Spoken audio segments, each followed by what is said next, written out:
Pada slide ini, saya akan membahas mengenai pendahuluan atau latar belakang dan ringkasan teori dari kasus peredaran obat keras ilegal.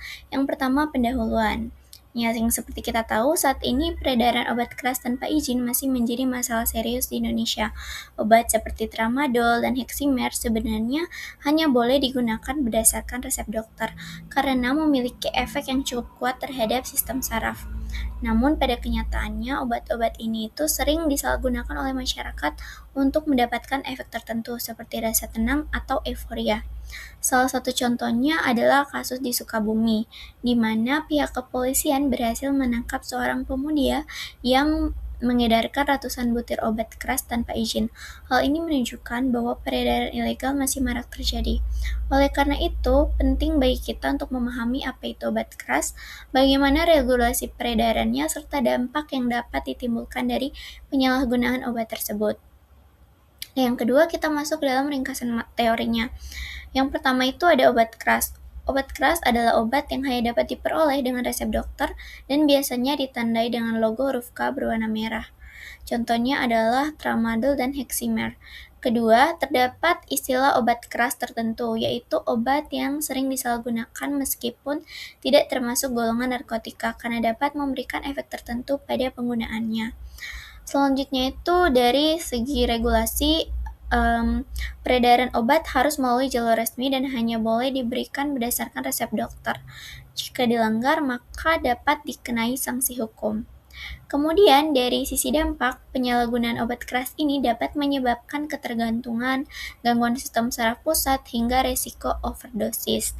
Nah, sebagai tenaga kefarmasian, kita ini memiliki peran penting dalam mencegah penyalahgunaan, yaitu dengan memastikan obat diberikan sesuai resep, memberikan edukasi kepada pasien, serta mengawasi distribusi obat.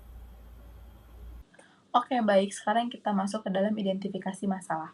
Nah, masalah utama dari kasus ini adalah peredaran obat tanpa izin. Obat diedarkan tanpa memiliki resep dari dokter. Kemudian obat itu tidak melalui jalur resmi seperti misalnya contohnya apotek atau fasilitas kesehatan lainnya. Peredaran obat tanpa izin ini menunjukkan bahwa distribusi obat itu nggak sesuai dengan regulasi yang berlaku atau regulasi yang ada. Obat keras seperti contohnya tramadol dan tireksipenedil harusnya itu hanya diberikan melalui resep dari dokter dan harus melalui fasilitas resmi. Contohnya apotek tadi ataupun fasilitas kesehatan lainnya. Nah, jika diedarkan secara ilegal, sudah pasti keamanan, kualitas, dan keaslian obat itu tidak dapat dijamin. Yang kedua, kita masuk ke penyalahgunaan obat. Penyalahgunaan obat terjadi ketika obat itu digunakan tidak sesuai dengan indikasi medis. Dalam kasus ini, obat itu digunakan untuk efek tertentu, seperti rasa euforia atau halusinasi. Nah, beberapa remaja itu sering menjadi target karena kurangnya pengetahuan dan pengawasan terhadap penggunaan obat ini. Kemudian selanjutnya kita masuk ke dampak kesehatan. Yaitu dampak kesehatan ada antara lain ada ketergantungan atau adikasi, ada gangguan saraf atau halusinasi, kejang, dan risiko overdosis. Penggunaan obat tanpa pengawasan tenaga kesehatan ini tentu dapat menyebabkan efek samping yang sangat serius. Tramadol itu dapat menimbulkan ketergantungan, sedangkan tireksipenedil itu dapat menyebabkan gangguan saraf seperti tadi halusinasi. Ya, jika digunakan berlebihan, kedua risiko itu menyebabkan overdosis, sudah pasti membahayakan jiwa. Selanjutnya kita masuk ke dalam pelanggaran etika farmasi. Tindakan ini tentu melanggar etika kefarmasian karena tidak mengutamakan keselamatan pasien.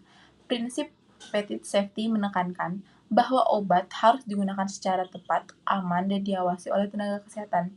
Peredaran ilegal menunjukkan tidak adanya tanggung jawab profesional dalam penggunaan obat. Selanjutnya kita masuk ke pembahasan. Jadi yang pertama itu ada undang-undang terkait. Yang pertama ada UU Republik Indonesia Nomor 17 Tahun 2003 tentang kesehatan. Jadi ada regulasi terbaru atau Omnibus Law Kesehatan yang menggantikan UU Nomor 36 Tahun 2009. Pasal-pasal yang biasanya menjerat pengedar obat keras seperti tramadol dan Nexim adalah pasal 435 yang mengatur bahwa setiap orang yang memproduksi atau mengedarkan sediaan farmasi atau obat yang tidak memenuhi standar atau persyaratan keamanan, khasiat, dan mutu dipidana dengan pidana penjara paling lama 12 tahun atau denda yang paling banyak itu 5 miliar. Terus juga ada pasal 436 ayat 2 yang mengatur sanksi bagi setiap orang yang tidak memiliki keahlian atau kewenangan. Dan selanjutnya itu ada UU nomor 5 tahun 1997 tentang psikotropika. Jadi dalam penggeledahan ditemukan obat golongan psikotropik, tapi yang ada di kasus ini yaitu Heximer. Maka berlaku pasal 62 menegaskan bahwa memiliki atau menyimpan, membawa psikotropik secara tanpa hak dapat dipidana di penjara paling lama 5 tahun dan denda paling banyak 100 juta. Terus juga ada peraturan BPOM nomor 10 tahun 2019 yang mengatur tentang pedoman pengolahan obat-obat tertentu atau OT yang sering disalahgunakan. Nah, kita lanjut ke pembahasan kasus peredaran obat keras ilegal. Nah, berdasarkan kejadian di Sukabumi, kasus yang terjadi di Kelurahan Tipar, Kecamatan Citamiang, Kota Sukabumi melibatkan seorang pemuda berinisial MR yang berumur 25 tahun. Dia ditangkap oleh Satres Narkoba Polres Sukabumi Kota. Dan dari tangan si MR tersebut, itu menyita barang bukti 228 tramadol HCl dan 226 butir Heximer. Jadi tramadol itu kan obat-obat keras tuh. Dan itu efeknya seperti golongan narkotik, makanya sering disalahgunakan. Dan untuk Heximer sendiri, dia juga obat dengan golongan psikotropik. Jadi peredarannya itu harus ada izin resmi atau pembelinya juga sama tuh, kayak membutuhkan resep dokter. Jadi modus MR ini dia mengedarkan obat-obatan tersebut tanpa izin resmi. Jadi penangkapan ini merupakan bagian upaya dari kepolisian untuk memberantas peredaran obat tersebut. Terus yang kedua juga ada regulasinya yang terbaru nih. Seperti yang saya jelaskan tadi, penyalahgunaan dan peredaran ilegal obat-obatan seperti tramadol dan Heximer dalam kasus ini dapat dijerat dengan beberapa hukum. Yang pertama, Undang-Undang Republik Indonesia Nomor 17 Tahun 2023 tentang kesehatan. Nah, jadi pasal-pasal yang dikena oleh si MR ini, yang pertama pasal 43, 435, mengingat tramadol dan Heximer adalah sediaan farmasi yang harus melalui prosedur ketat yang seperti saya jelaskan sebelumnya. Terus pengedaran secara ilegal tersangka oleh si MR, maaf ini tipe yang tidak yang memenuhi standar keamanan dan mutu dapat diancam pidana paling lama 12 tahun penjara dan denda maksimal 5 miliar. Terus juga ada pasal 436 ayat 2. Tersangka bukanlah tenaga medis atau kefarmasian yang memiliki kewenangan dan melakukan praktik kefarmasian. Jadi selanjutnya itu ada Undang-Undang Republik Indonesia Nomor 5 Tahun 1997 tentang psikotropik, yang dimana tramadol itu termasuk kategori obat-obatan tertentu atau OT. Nah, sedangkan Heximer yang saya bilang sebelumnya itu merupakan obat psikotropika golongan 4 yang penggunaannya harus dengan resep dokter. Karena di dalam penggeledahan telah ditemukan si Heximer itu, maka dapat dikenakan ketentuan dalam pasal 62 UU nomor 5 tahun 1997 tentang psikotropik dengan ancaman pidana paling lama 5 tahun bagi yang memiliki atau mengedarkan tanpa izin yang sah. Terus juga ada peraturan BPOM nomor 10 tahun 2019. Jadi peraturan ini menegaskan bahwa obat-obat tertentu yang tadi itu, bahwa obat-obat tertentu seperti tramadol yang berpotensi disalahgunakan, sedangkan Heximer sendiri termasuk golongan psikotropik, pengawasan harus dilakukan secara ketat. Jadi kasus penangkapan di Sukabumi menunjukkan adanya dugaan peredaran obat secara ilegal, meskipun asal obatnya tidak diketahui ini berasal dari mana. Jadi berdasarkan peraturan ini, peredaran obat keras OOT maupun psikotropik tanpa izin dapat dikenai sanksi administratif hingga pidana apabila terbukti melanggar ketentuan tersebut.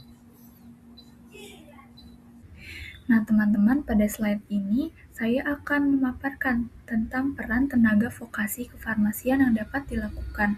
Yang pertama itu ada edukasi masyarakat tentang bahaya penyalahgunaan obat keras, yang dimana kita sebagai tenaga vokasi farmasi dapat melindungi masyarakat dari efek obat keras yang disalahgunakan. Yang kedua itu ada sosialisasi ke sekolah atau komunitas, yang dimana sekolah-sekolah atau komunitas itu kita bisa menjelaskan tentang bahayanya membeli obat keras tanpa resep dokter pada kalangan remaja dan mencegah penyalahgunaan obat keras pada usia dini.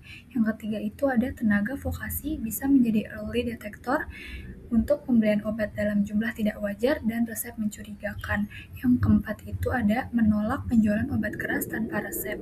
Dan kita sebagai tenaga vokasi juga dapat lebih teliti dalam mengecek resep-resep. Siapa tahu resepnya itu resep yang palsu atau yang dibuat sendiri gitu. Jadi kita bisa meminimalisir dari penyalahgunaan obat keras. Nah, teman-teman, kita sudah berada di penghujung dari slide yang kelompok kami presentasikan.